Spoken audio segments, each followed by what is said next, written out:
Bienvenida o bienvenido a esta exploración. Hoy ponemos bajo la lupa algo que usamos casi todos los días sin pensarlo mucho, los archivos PDF. Parecen simples documentos digitales, ¿no? Pero, ¿qué pasa si te digo que pueden ser como paquetes sospechosos entregados en tu puerta digital? Vamos a ver cómo algo tan común puede esconder riesgos serios. Para guiarnos, tenemos un informe detallado, titulado Archivos PDF maliciosos 10-11-2025.pdf. Este material, cuya idea original es de Alex Radermaker Silva Benítez e investigado por Google Gemini allá en Montevideo el 10 de noviembre de 2025, nos va a ayudar a entender un poco las amenazas y cómo evitarlas. Exacto. La misión de hoy es doble, digamos. Por un lado, desentrañar los peligros específicos que pueden acechar en un PDF. O sea, ¿qué hay detrás? Y ver las mejores formas de protegernos. Y por otro, poner esto en contexto haciendo un recorrido que es fascinante y a veces un poco oscuro, ¿sí? Por la historia de los virus informáticos. Veremos cómo evolucionaron desde ideas teóricas hasta, las herramientas destructivas que conocemos hoy. Y cómo los PDFs encajan en ese panorama.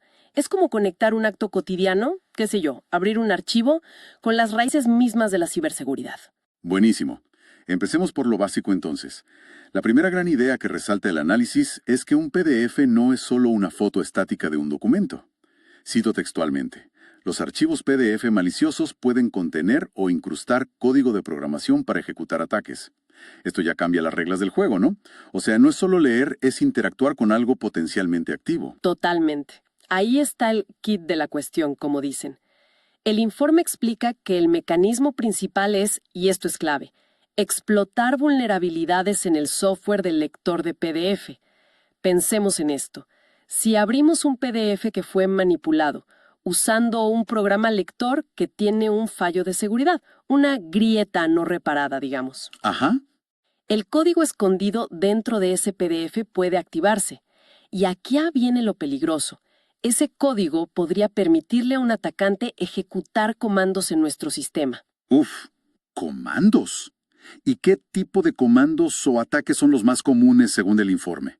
Porque me imagino que hay varios sabores de peligro, ¿no? Los hay, sí. El informe destaca algunos métodos clave que vemos constantemente. Primero, el clásico malware incrustado. O sea, el PDF lleva pegado un virus, un troyano o incluso ransomware. Al abrirlo o quizá al interactuar con él, como hacer clic en una imagen o un botón. Claro. El malware se instala y se ejecuta. Puf. Segundo, el phishing ingenioso. El PDF parece un documento legítimo, una factura, una notificación urgente, pero contiene enlaces. Sí, esos me llegaron alguna vez. Claro, haces clic y te llevan a páginas web falsas, idénticas a las de tu banco, tu correo, diseñadas para robarte las contraseñas, los datos financieros. Peligrosísimo. Y tercero, y esto es más técnico, la explotación directa de vulnerabilidades. Aquí se aprovechan fallos específicos del lector de PDF. A veces, y esto es lo más bravo, ni siquiera necesitas hacer clic en nada. ¿En serio? Solo con abrirlo. Sí, el simple hecho de abrir el archivo con un lector vulnerable basta para que el código malicioso se ejecute solito. Uf, qué tema. Entiendo lo del malware y el phishing, pero eso de la ejecución remota de código, RCE, que también menciona el análisis, suena, bastante más grave. ¿Podrías explicar un poquito más qué significa eso? Claro, la ejecución remota de código, RCE, es sin duda una de las amenazas más serias. Imagínate que el atacante, desde, la otra punta del mundo, pudiera escribir comandos directamente en tu computadora como si estuviera sentado frente a ella. ¡Wow! Eso es RCE. Un PDF malicioso podría, al explotar una vulnerabilidad, abrir esta puerta trasera, digamos, dando al atacante un control casi total para robar información, instalar más malware o directamente dañar el sistema. Es como darle las llaves de tu casa digital a un ladrón. Terrible. Y aquí entra un factor crucial que el informe subraya mucho: la ingeniería social.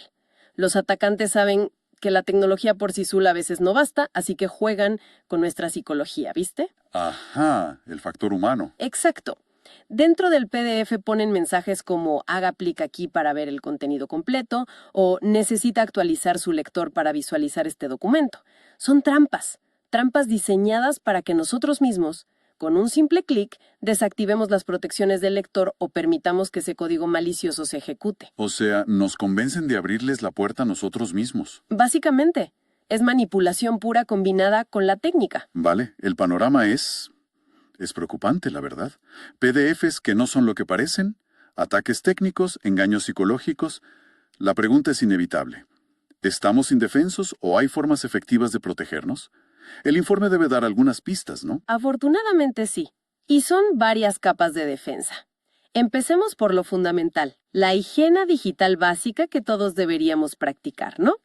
Mantener todo actualizado. Esto es vital, en serio. No solo el lector de PDF, sino también el sistema operativo y el navegador web. Las actualizaciones corrigen esas grietas de seguridad que los atacantes buscan explotar. Ignorar actualizaciones es dejar la puerta abierta. De acuerdo. Desconfiar por defecto. No abrir archivos PDF de remitentes desconocidos o inesperados, aunque parezcan importantes. Si no esperabas esa factura o ese informe, duda. Siempre es mejor verificar por otro medio antes de abrir. La prudencia ante todo. Totalmente. Usar un buen antivirus, un software de seguridad confiable y actualizado sigue siendo una barrera importante. Detecta muchas amenazas conocidas antes de que hagan daño. Y configurar el lector con cautela. Dentro de las opciones del lector de PDF, buscar y desactivar la ejecución automática de JavaScript y la apertura automática de archivos adjuntos. JavaScript es una herramienta superpoderosa que, en manos equivocadas, dentro de un PDF puede ser peligrosa. Desactivarlo reduce bastante los riesgos. Esas son buenas prácticas, sin duda. Pero mencionaste capas de defensa. ¿Hay algo más avanzado o alguna tecnología específica que nos ayude, según el análisis? Porque aquí es donde se pone realmente interesante para quien busca reforzar su seguridad un poco más. Así es. Unas de las tecnologías más efectivas que menciona el informe es el sandboxing, o caja de arena. La idea es genial, la verdad. Imagínate que, cuando abrís un PDF, el programa lector lo hace dentro de una especie de caja de cristal blindado, completamente aislada del resto de tu sistema operativo. Ajá, como un entorno controlado. Exacto. Si ese PDF resulta ser malicioso e intenta hacer algo dañino, solo puede afectar lo que está dentro de esa caja. No puede tocar tus archivos, ni tu configuración, ni tu red. El daño queda contenido ahí adentro. Es un mecanismo de aislamiento muy, muy potente. Eso del sandboxing suena muy bien. Es como poner al PDF en cuarentena mientras lo miras, digamos. Tal cual. Y respecto a cómo ver los PDFs, ¿importa qué programa usamos? El informe seguro que comenta algo al respecto, ¿no? Sí, y es un punto importante. Una recomendación clave es usar los visualizadores de PDF integrados en los navegadores web modernos, como Chrome, Firefox, Edge. Resulta que estos navegadores ya usan sandboxing muy robusto para sus propias pestañas y procesos, ¿viste? Y extienden esa protección cuando abren un PDF. A menudo es la opción más segura y sencilla porque ya la tenemos instalada. Mira vos, o sea que usar el navegador es buena idea. Sí, generalmente sí. Para quienes prefieren un programa de escritorio, el informe menciona algunos lectores gratuitos conocidos por sus buenas características de seguridad. Adobe Acrobat Reader, DC, el más popular, tiene un modo protegido en Windows y vista protegida en Mac que implementan sandboxing. Son bastante robustos. Sumatra PDF, una opción ligera y minimalista conocida por ejecutarse con bajos privilegios, limitando el daño potencial si algo sale mal. Foxit PDF Reader, otra alternativa que incluye un modo lectura segura para desactivar funciones que podrían ser riesgosas. Pero, como decíamos, la conclusión general parece ser: si podés, usa el visor de tu navegador actualizado. Es una muy buena primera línea de defensa. Yo casi siempre los abro en el navegador sin pensarlo mucho. Qué bueno saber que de hecho es una práctica más segura. Ahora, hemos hablado mucho de proteger estos archivos, pero me pica la curiosidad. ¿De dónde salió este formato PDF que está, en todas partes? Es una buena pregunta para entender su naturaleza, sí. Su origen está a principios de los 90, en Adobe Systems. La mente detrás fue John Warnock, uno de los fundadores. Lanzó un proyecto interno con el nombre clave Camelot. El objetivo era casi caballeresco, crear un formato universal para documentos. Querían que un archivo se viera y imprimiera exactamente igual en cualquier computadora, sin importar el sistema operativo, el software original o las fuentes instaladas. Era solucionar ese caos de incompatibilidad que había. Claro, un problema real de la época. Totalmente. Y un ingeniero clave en ese desarrollo técnico inicial fue Thomas Malloy. Adobe lo lanzó como PDF, Portable Document Format, en 1993. Durante años fue un formato propietario de Adobe, pero en 2008 dieron un paso crucial. Lo convirtieron en un estándar abierto, ISO 32001. Ah, se volvió un estándar. Exacto. Esto significó que la Organización Internacional de Normalización, ISO, pasó a gestionar la especificación. Cualquiera podía crear software para leer o escribir PDFs sin pagar licencias Adobe, y esto, claro, disparó su adopción masiva. Sin embargo, esa apertura y la complejidad que fue adquiriendo el formato, con soporte para interactividad, scripts, multimedia, etc., también crearon indirectamente más superficie para posibles vulnerabilidades, más funciones, más lugares donde esconderse. Fascinante cómo una solución a un problema de visualización se volvió tan central y compleja. Y esa idea que mencionaste de código oculto y scripts dentro de un formato que parece pasivo, inevitablemente nos conecta con la historia más amplia del software malicioso, de los virus. ¿Cómo empezó todo ese mundo? El informe también toca este punto, ¿verdad? Sí, y es una historia que pone en perspectiva las amenazas actuales, totalmente. La idea de software que se autorreplica o se comporta de forma inesperada es más antigua de lo que pensamos. Ya en los años 50, el matemático John von Neumann hablaba teóricamente de autómatas autorreplicantes. Eran conceptos matemáticos, abstractos, pero plantaron la semilla, ¿viste? ¡Qué loco! ¿Y los primeros virus reales eran ya destructivos desde el vamos? Los primerísimos ejemplos prácticos, según el informe, eran más bien travesuras o experimentos. No tenían mala intención, digamos. Creeper, 1971. Se movía por ARPANET, que era la abuela de Internet, entre computadoras DEC PDP-10.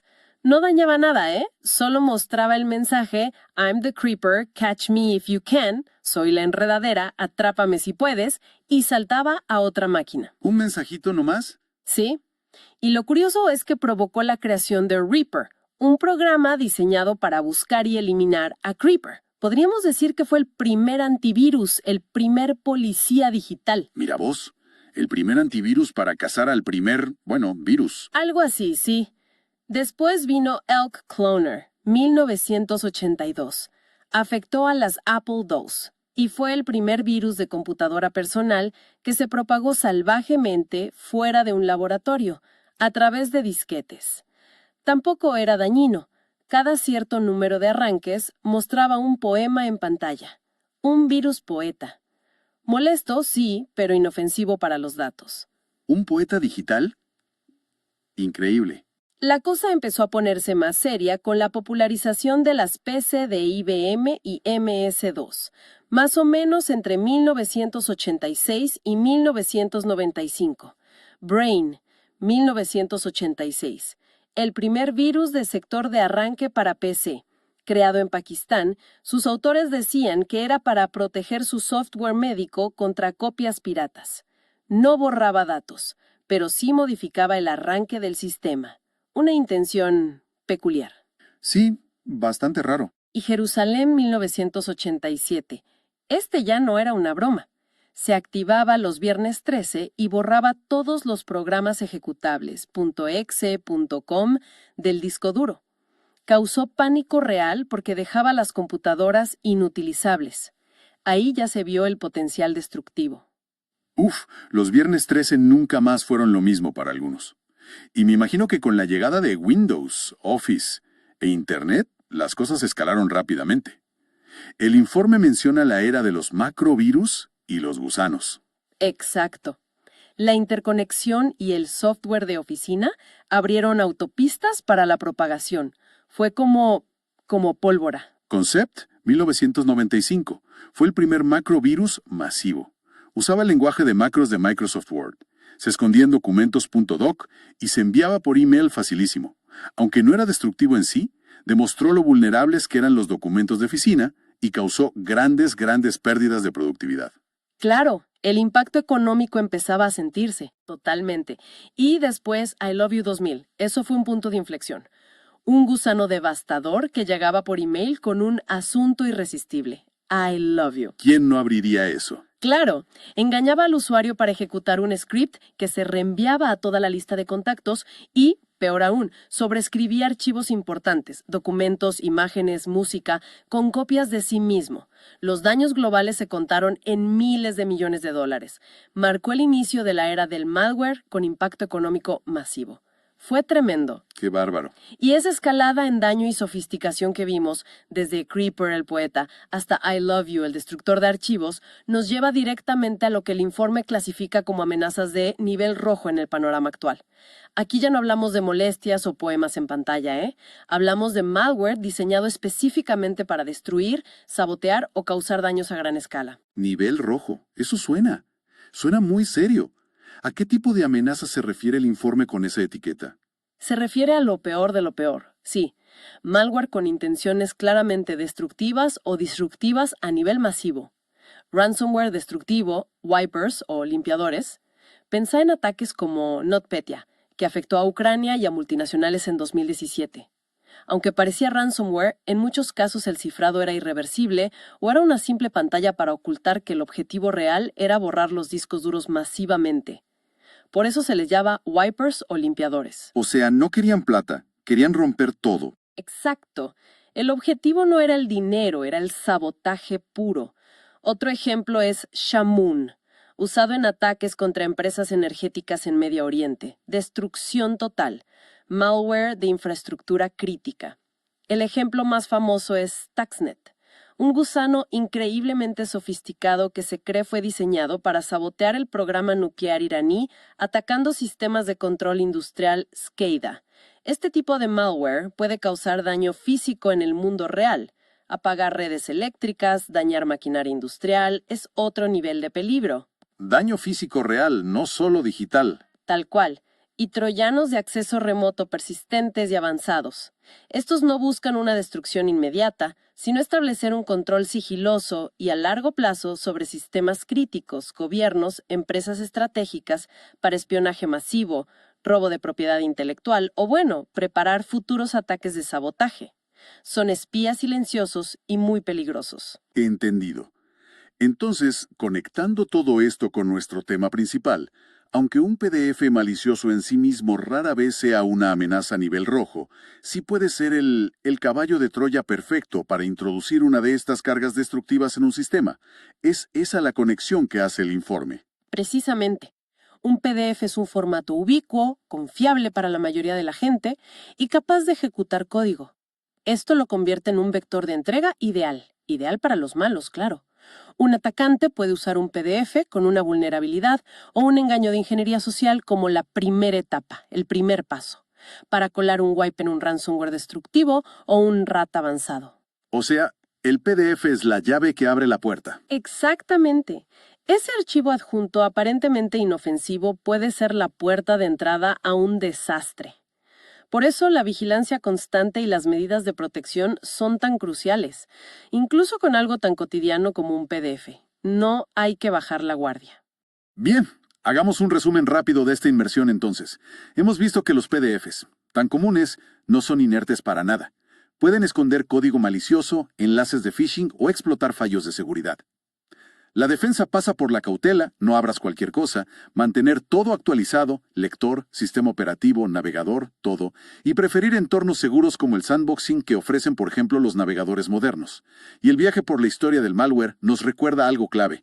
Las amenazas no dejan de evolucionar, volviéndose más sofisticadas y peligrosas todo el tiempo. Exacto. Y todo esto nos deja pensando en el futuro, ¿no? Si vemos cómo las amenazas han evolucionado y cómo se aprovechan de formatos en los que confiamos, como el PDF, La pregunta es inevitable. ¿Dónde se esconderán las próximas amenazas? ¿Qué nuevas formas se encontrarán para camuflarse en nuestras herramientas y comunicaciones diarias?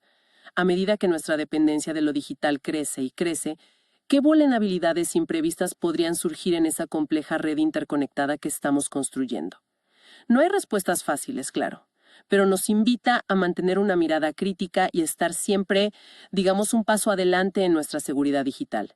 Es un desafío constante. Con esa reflexión sobre los desafíos que vienen, que no son pocos, cerramos esta exploración profunda por hoy. Esperamos que entender mejor los riesgos ocultos en los PDFs y el contexto histórico del malware sirva para movernos por el mundo digital con un poco más de seguridad y conocimiento. Hasta la próxima.